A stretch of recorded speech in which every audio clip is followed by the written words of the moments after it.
Where to invest your money. A plain man's guide to investment. A financial expert helps people with their investments. I am often asked for advice on investments. People want their money to make a profit and to increase in amount. The average investor wants to make a quick profit in a short time.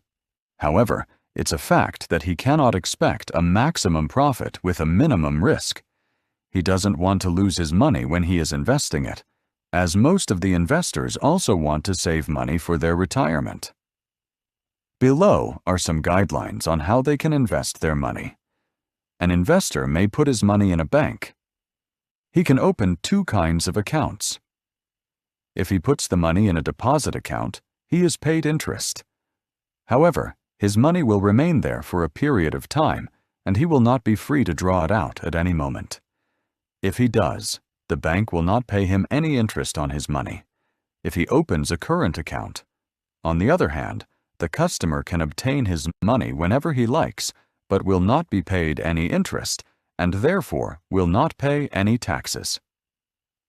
So it is advisable to have enough money in a current account to spend on immediate expenses and to take advantage of the interest rates by keeping the rest in a deposit account. If you can put aside, save money regularly, try this. Deposit accounts are taxed, however, and they are not a very good investment if the cost of living rises fast, that is, if the inflation rate is high. An investor could join the government's Save as you earn scheme, which is the safest method of investment. If he saves money regularly, and he doesn't want his savings to lose value as the cost of living rises, he should join this scheme.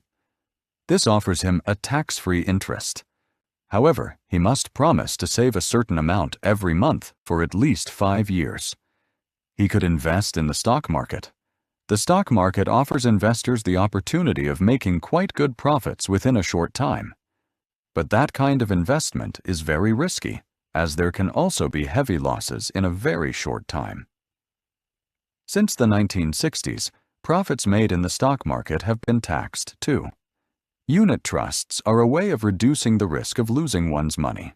The investor entrusts, gives his money to experts, and they invest it for him in a number of different ways by buying shares.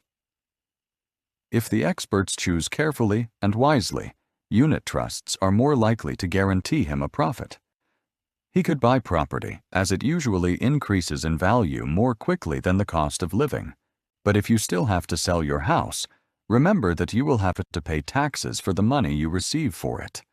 If you sell someone a house, you can only escape taxation if you are living in it at the time you are selling it.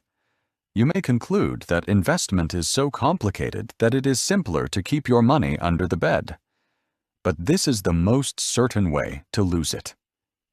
The pound has been falling in real value since the 1930s, and this situation is not likely to change in the near future.